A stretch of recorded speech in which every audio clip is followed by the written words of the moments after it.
to be here today.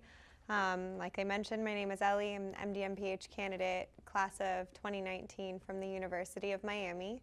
And what I will be presenting is my capstone, which is talking about adverse childhood experiences, its effects on health, and what physicians with the adult population, what they can do for that specific adult population. Just to gauge the room, who hasn't heard of ACEs before? Okay, so 1, 2, and I'm going to go a little bit more in detail, as I'm sure the video too will be used. And but for some of you, this will be review, and for some of you, this will be new. So we can go ahead and get started. So before I even dive into what ACEs are, I'm going to be asking you guys several questions.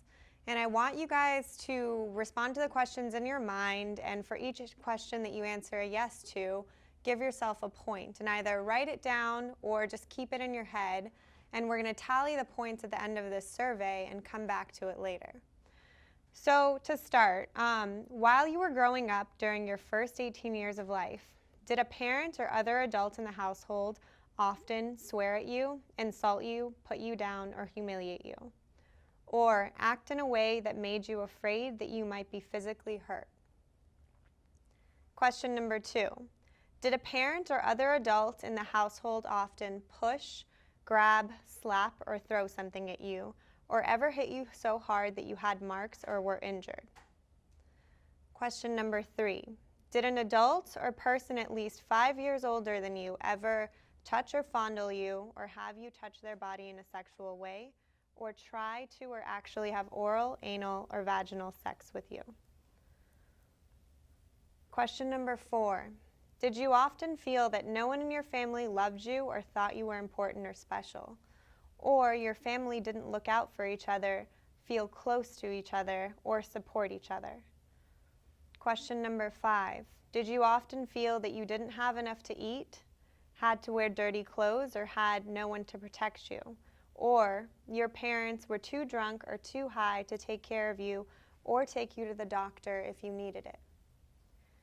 Question number 6. Were your parents ever separated or divorced? Number 7. Was your mother or stepmother often pushed, grabbed, slapped, or had something thrown at her? Or sometimes or often kicked, bitten, hit with a fist, or hit with something hard? Or ever repeatedly hit over at least a few minutes or threatened with a gun or knife? Question number 8. Did you live with anyone who was a problem drinker or alcoholic, or who used street drugs? Number 9. Was a household member depressed or mentally ill, or did a household member attempt suicide? And number 10. Did a household member go to prison? So based on however many yeses you got and points you got, I just want you guys to go ahead and tally that up and remember that number, and we're going to come back to it later. So to start, to talk about adverse childhood experiences, also known as ACEs. Dr. Vincent Felitti, he was a physician at Kaiser Permanente, and he worked with Dr. Robert Andow of the CDC to come up with this concept, and it's kind of unique how it came about. He was working in a weight loss program, and a lot of the participants had great results.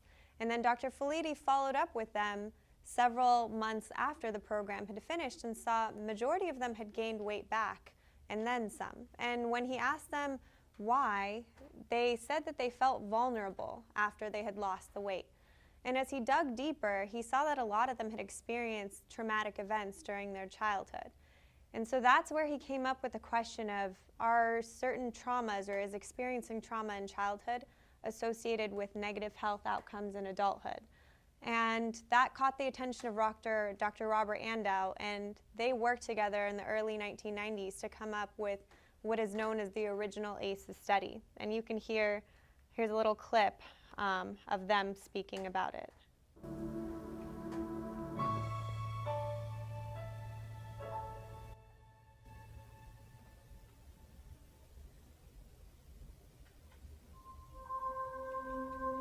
Rob and Vincent began a collaboration that's ultimately become one of the foremost epidemiologic studies of long-term health impacts of child abuse and neglect. I think the most important thing that contributes to the information of the ACE study is simply the powerful nature of when people tell you the truth about their lives and you listen, you understand their life course. It's made me realize how much of what we see in adult medicine is the result of what was present but not seen in pediatrics. ACE has changed the landscape, and I want to talk a little bit about how and why they changed the landscape and how we can take what we've learned from the ACEs. It's just not a social worker's problem. It's just not a psychologist's problem. It's not a pediatrician's problem. It's not a juvenile court judge's problem. It's everybody's. It changed the landscape because of the pervasiveness of the ACEs, the huge number of public health problems, expensive public health problems, depression, substance abuse, sexually transmitted diseases, cancer, heart disease, chronic lung disease, diabetes. As the ACE score goes up, the likelihood of chronic, self-acknowledged chronic depression goes up, so that at ACE score 4 or higher, you're bumping a prevalence of 60%, 60% in women, and about 35% in men. This is the percentage of people that ever smoked cigarettes, and here's the percentage of current smokers. Again, we could switch the titles on these slides now. You wouldn't know which was from the Kaiser Health Plan and which was a general population sample in Washington. So how do those people, without the conventional risk factors, end up with coronary disease?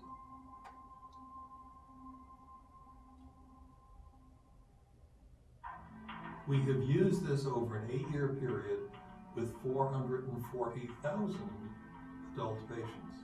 I believe that this is the most important thing you can ever do, which is begin to deal with this intergenerational transmission of diversity that causes so many problems in our society.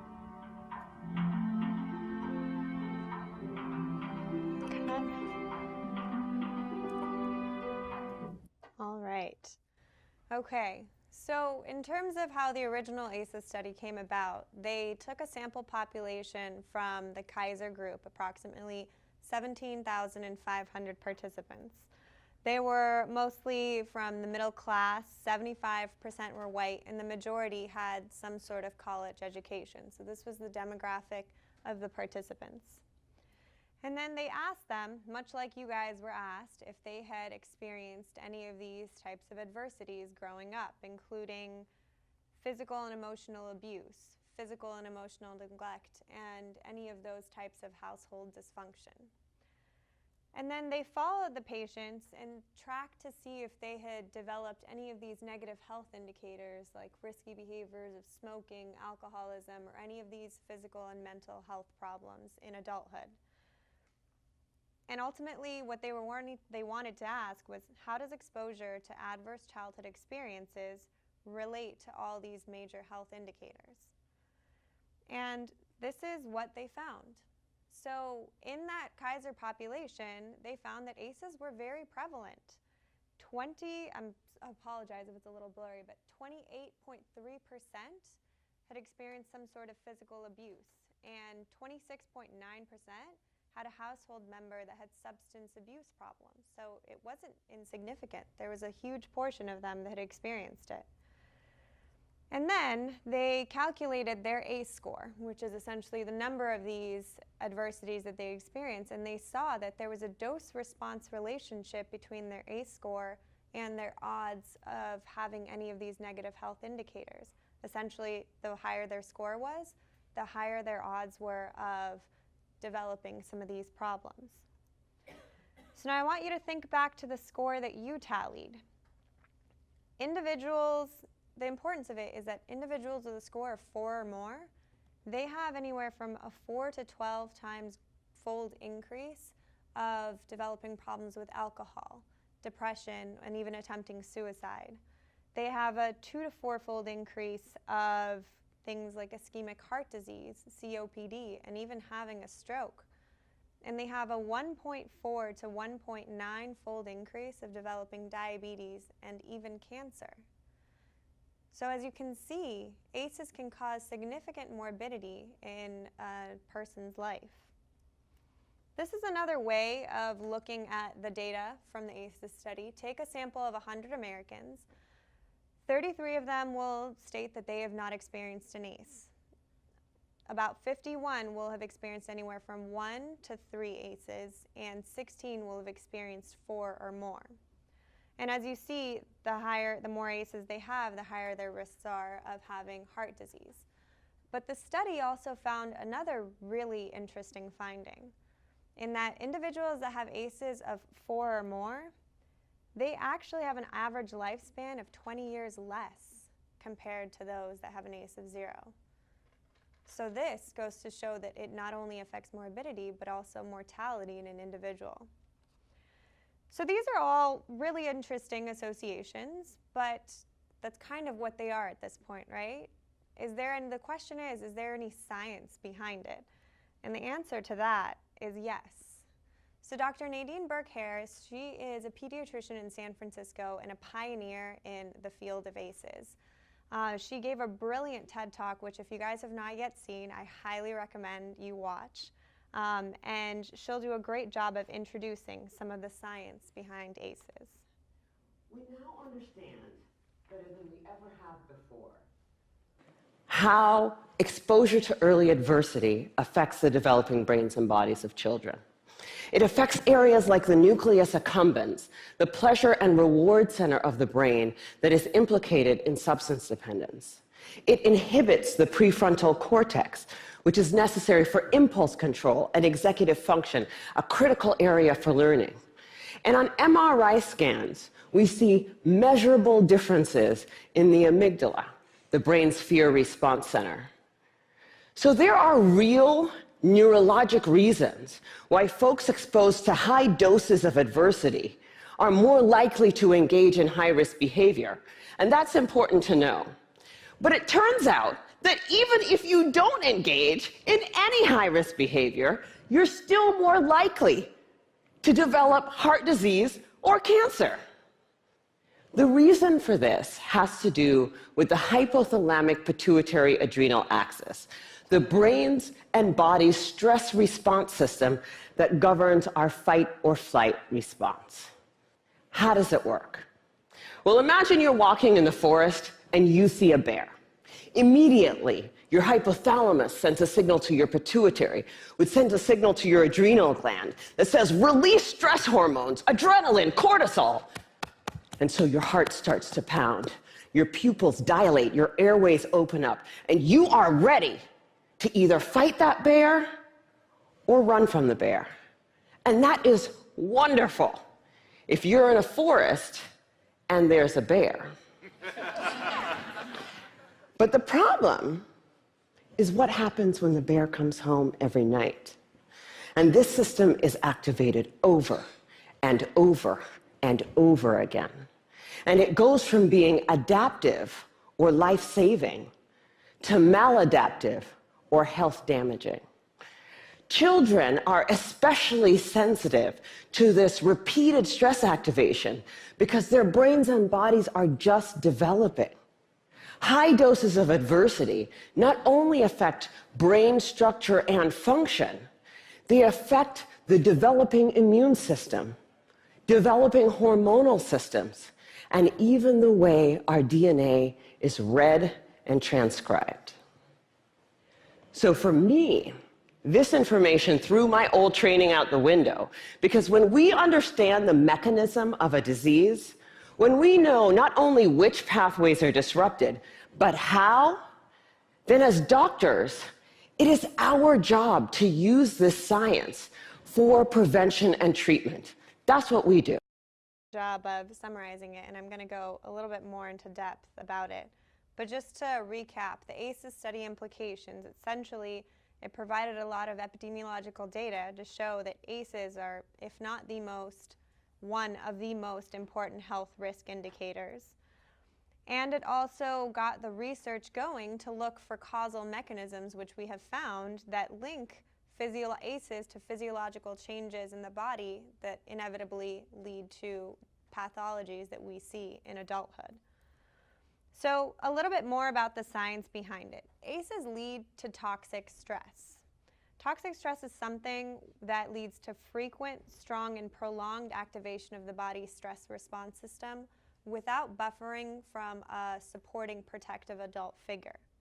And like Dr. Burke-Harris said, cortisol, or the stress hormone, in small doses is actually adaptive, but when it's chronically elevated, it can lead to potentially permanent effects, negative effects on the brain's development, the immune system, and even our genetics. So to talk a little bit more about toxic stress and brain development, brain plasticity in younger children makes them more sensitive to chemical and hormonal changes.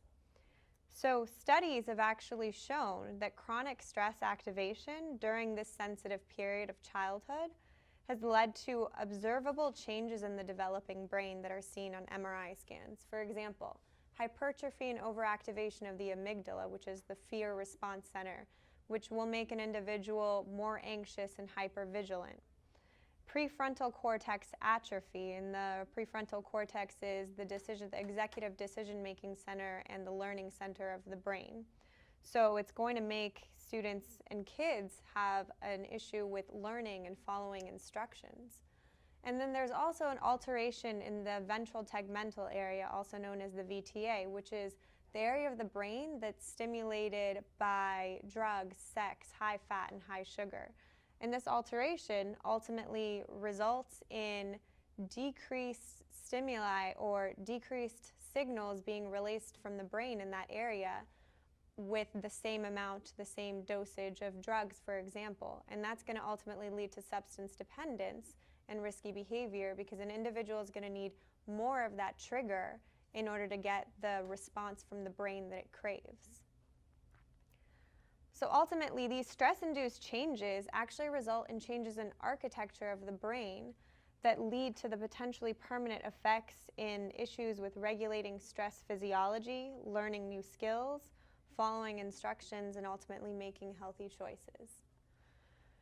Now, to talk about toxic stress in the immune system, I'm just going to explain the diagram a little bit. So they're inflammatory. The immune cells, like your white blood cells, they release inflammatory markers known as cytokines and other kind of inflammatory markers, which they'll send a signal to your brain, which will result in the release of another hormone known as ACTH, which will then go to your adrenals and result in the release of cortisol, which is your stress hormone. And then that cortisol is going to go and bind to a receptor on the immune cells and tell the immune cells, okay, it's time to stop releasing any more inflammatory markers. So it's kind of a negative feedback loop. And so this is how it effectively works in a normal person. But in states of chronic stress, the receptors on the immune cells are actually methylated, which I'll explain in a little bit, and they're downregulated. So there's less of them, which means that there's basically going to be less chance for the cortisol to bind to them and tell them to stop releasing the inflammatory markers. So there's going to be an impairment in the anti-inflammatory response system. And there's actually been studies that show in children and adults who were exposed to early maltreatment, they had elevated levels of inflammatory markers known as C-reactive, an example of which is C-reactive protein. And as we know, chronic activation of inflammation is actually part of the pathology of certain diseases. For example, it can lead to atherosclerosis, which can ultimately lead to cardiovascular disease. It can lead to insulin resistance, which will then lead to diabetes. And it can even lead to neurodegeneration, which will ultimately lead to dementia. So it shows that even though individuals, like Dr. Burke-Harris said, they might not be involved in risky behavior, their risk of developing certain health problems like diabetes and cardiovascular disease actually increases due to the stress they experienced in childhood. And then ultimately, toxic stress and genes. So animal and human studies have shown that stress early in life, even during intrauterine development, has led to increased methylation of the glucocorticoid receptor gene. And what methylation ultimately does is it silences the gene, and by silencing the gene that produces the receptors, there's going to be less receptors for the cortisol to bind to, which again will ultimately lead to an impairment in the anti-inflammatory response in an individual. There's also another thing that I want to talk about, just because it's something that I feel is very relevant to us, and it's gotten a lot of attention in society nowadays, is toxic stress and its relationship to opioid addiction. So there is growing evidence that a relationship between these two does exist. 80% of patients seeking treatment for opioid addiction have had at least one form of childhood trauma. And individuals with 5 or more ACEs are 3 times more likely to misuse prescription pain medication and 5 times more likely to engage in injection drug use.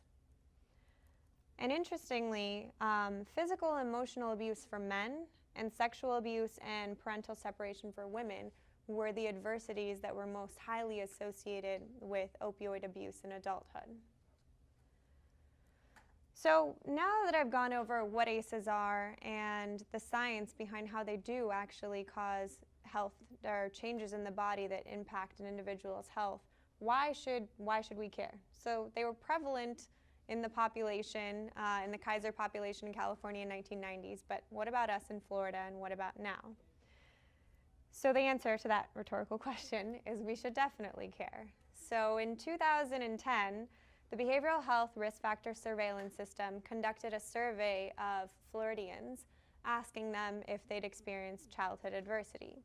And what they found is that here in Palm Beach County, the lime green, 21 to 30% of individuals had experienced 2 or more ACEs.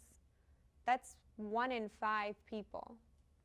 That's almost about 10 people in this room that would have experienced 2 or more ACEs. So it's something that's fairly significant and very prevalent.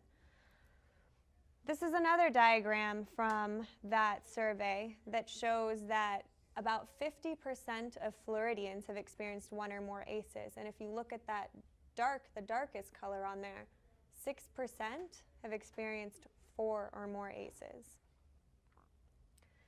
So it's obviously prevalent in Florida, but let's say, what if you decide to move to California or New York? Is it still going to affect you there?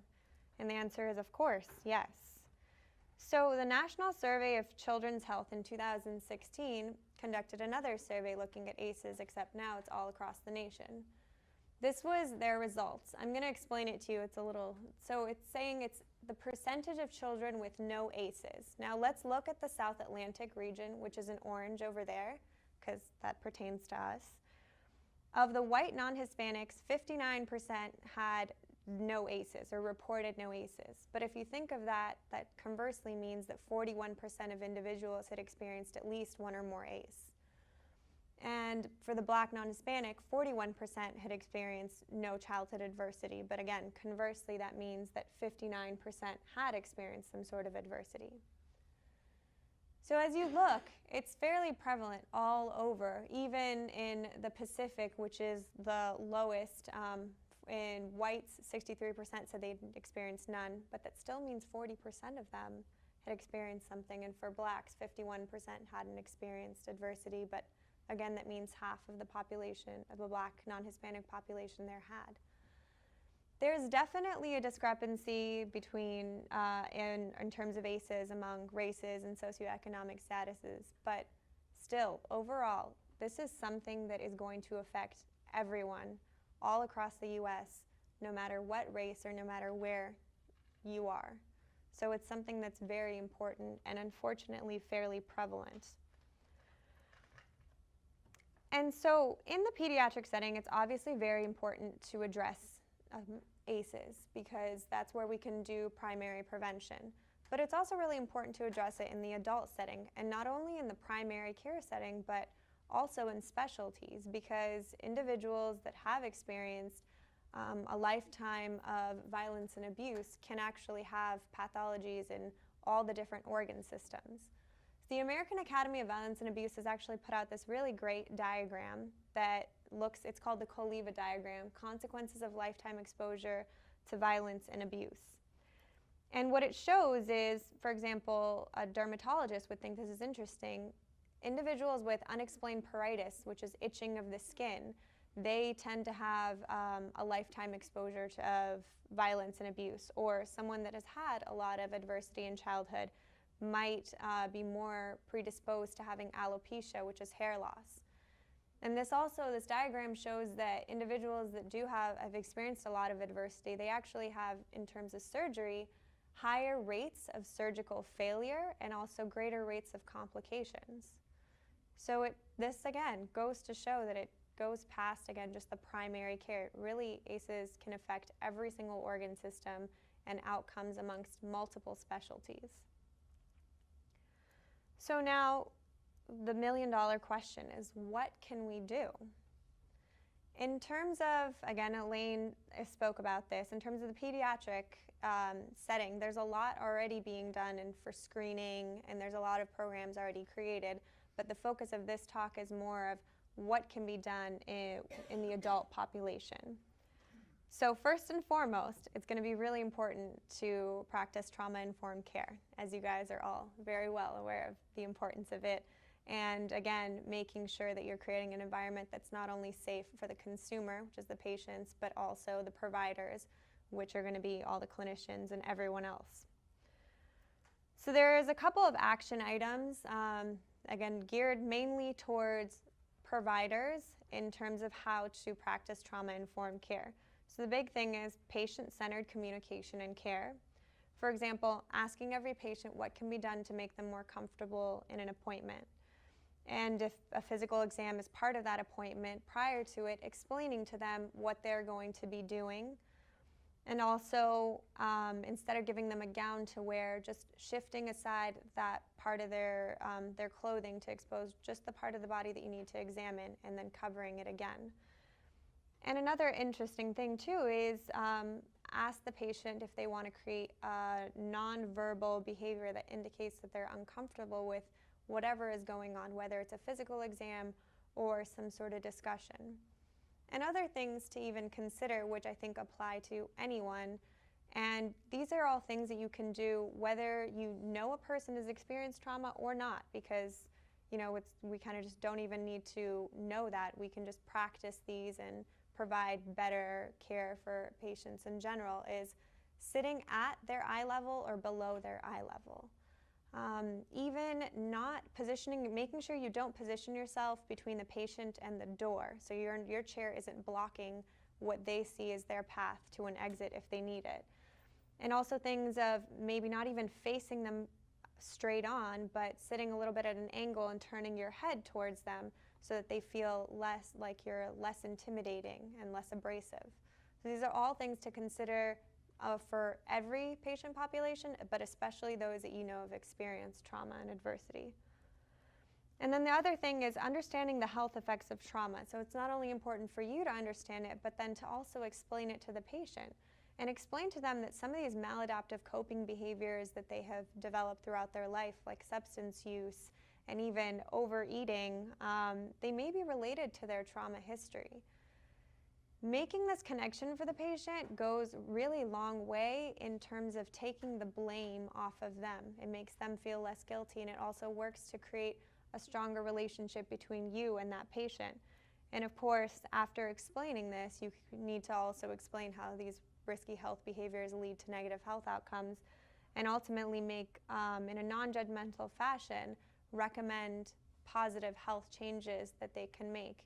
And studies in individuals who are substance abusers have showed that when someone has talked to them about how their adversity they've experienced actually makes them more prone to being addicted to substances, they were more open and they had better success in terms of quitting and making positive life changes. And then the other thing too is interprofessional collaboration, so maintaining a list of referrals across all disciplines. And I've actually created a list for providers regarding more information on ACEs, and a list that can be given to patients. And if that's something you guys are interested in, you can let me know. I'm more than happy to send that to you electronically. And you definitely want to make this educational material available to patients and engage in interprofessional collaboration to ensure continuity of care. And then another huge component of the trauma-informed care is to make sure that you understand your own history and reaction to screening. So reflecting on your own trauma, if it's pertinent, and how it may influence the patient interactions. learning about signs of professional burnout, and also making sure to prioritize good self-care.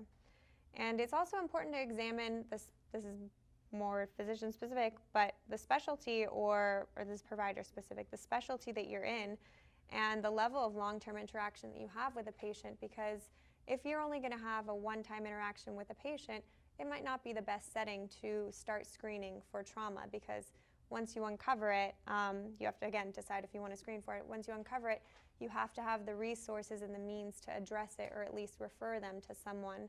And in those short interactions, it might not always be the best setting. And then even using a framing statement prior to that trauma screening, for example, because traumatic events are so common and because they have a direct, long-lasting effect on physical and mental well-being, I've started to screen all of my patients for these experiences. And then, of course, providing all staff with communication skills training on how to discuss a positive trauma screen with a patient. That's also very important. So with keeping that trauma-informed care framework in mind, obviously we want to start screening. There's multiple ways to start screening. So there's multiple surveys too. The survey that we went over at the beginning of this presentation, they were the 10 original ACEs. But since then, a lot of other surveys have been developed that include other stressors, for example, racism, bullying, and witnessing violence outside of the home. And studies have actually shown that women who experience domestic violence, this is just something curious that I thought to consider, they were more likely to respond and be open about their experiences if they were asked in a questionnaire versus face-to-face. And they're more likely to also respond if it was in a tablet versus pen and paper. So I just wanted to kind of put that out there for you all as you start thinking about possibly entering screening into wherever you are, that this might be a better way to do it. And of course, why is it important to screen? Because the sooner we screen, the sooner we're able to intervene and the better outcomes we'll have, which is what Dr. Burke-Harris showed in a retrospective analysis of 701 charts from children in her clinic that she looked at, and she saw that those that were screened and intervened at an earlier time had better outcomes. So in the pediatric setting, or in certain settings, it might make sense to have the entire questionnaire, but sometimes, especially when dealing with adults in healthcare, it is going to be an issue of time. How do I make time to screen for this? So there's a really good question that if you feel like you need to maybe at least start the screening process, you can ask. And it's, how would you feel if you learned that a child you cared about was growing up exactly as you did? So it's one simple question. It really doesn't take as long to ask as an entire questionnaire, but it's a good way to see if then you're going to need to do further screening and kind of dive more deeply into if it's a positive screen. Because of course, it's also important to consider that in certain populations, for example, they do screen positively for this, you should screen a little bit more diligently for substance use and alcoholism or depression. And also vice versa, in individuals that have multiple suicide attempts or opioid addiction, you consider screening for ACEs to then be able to educate them that some of these coping mechanisms and some of these ways that you're feeling aren't exactly, it's not all your fault. It actually has to do with the way that your brain was changed due to early stress in your life. So there's another thing too. It's called resilience. The importance of resilience is that imagine how many people there are out there that have an ACE score of 4 or more, but not all of them have developed these negative health outcomes that we talked about because they have something called resilience, which is the ability to adapt successfully in the face of stress and adversity. Now for children, the biggest factor that'll help promote resilience is having at least one supporting adult figure, whether it's a parent, a coach, anyone, but having them be there for the children. And at this point, I also want to bring up something important because parents, they can be that really important supporting adult figure. But sometimes parents that have experienced multiple ACEs, they don't actually know how to be nurturing. It's not that they're not trying to be, but they can't even process their own emotions and their own feelings and take as good care of their child and promote resiliency in their child. So if you do have a parent that you know has had a lot of trauma early in life, it's also important to refer them to programs that teach them how to be more nurturing and how to teach resiliency to their children to break that cycle, because you can imagine a parent isn't as nurturing to their child, who will then have some adversity when they're growing up, and then will pass it on to their children. So it can be a vicious cycle, but even intervening at the level of a parent can be a way to break that. And these are other protective factors for children, like self-value, family, friends, even a supportive academic environment. And I also want to say that there have been protective factors that have been shown in studies for adults. So a study examining 5,000 of the adults in the original ACEs study found that there were several factors that promoted better well-being. And not surprisingly, these included physical activity, smoking cessation, education level, and social and emotional support. So this chart says or shows that the more of these factors they have, the less mentally unhealthy days, which is the bright orange, and the less physically unhealthy days an individual was likely to report. So obviously these things by themselves are not going to be enough to combat a lot of the negative health outcomes that are due to ACEs, but this, along with therapies and other coping mechanisms, can go a long way in making a difference, even for an adult. And it's also important to consider that if you have someone that's an adult that has experienced ACEs, you stress these changes a lot more diligently than you would in another person that hasn't experienced a lot of trauma growing up. Okay, so to wrap up, the take-home points are obviously adverse childhood experiences. They're prevalent everywhere in the U.S. across all races, and they affect every single organ system. And also they do cause actual physiological changes in the body that predispose an individual to having adverse health outcomes in adulthood, and that there is a strong dose-response relationship between an individual's ACE score and their odds of having these negative health outcomes. And then in terms of the initial goals, identify in terms of what we can do to intervene. Identify the individuals that have experienced ACEs and establish a connection with them by explaining to them that some of the negative coping mechanisms they're using aren't necessarily their fault, and then offer support and referrals that'll help them with their specific needs. So I know these are they're very broad initial goals, especially in the adult setting. There really isn't much that has been done in terms of how to properly intervene, but we have to start somewhere, and this is the best place to start.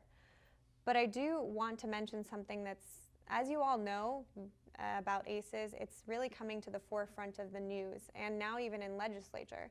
And there was something interesting that Elaine passed on to me earlier this week that caught my attention. So there was opioid legislature that had significant trauma provisions that cleared the House earlier this week, and it's said to go to the Senate by the end of this week. And it not just only cleared the House, it was there were 393 votes for it and 8 against it. So it was bipartisan support. Now it has cleared the Senate as well. Okay, great. And it now has cleared the Senate. So now it's going to the president. Okay, fingers crossed. It's a little risky. But to talk about some of the trauma-informed care initiatives that were on this legislature, they asked for a task force to develop best practices for trauma-informed identification, referral, and support. They want to create a national child traumatic stress initiative. They want to provide grants to improve trauma support services and mental health care for children and youth in educational settings. They also are working to recognizing that early childhood trauma is definitely related to substance abuse. So this is something that's really positive.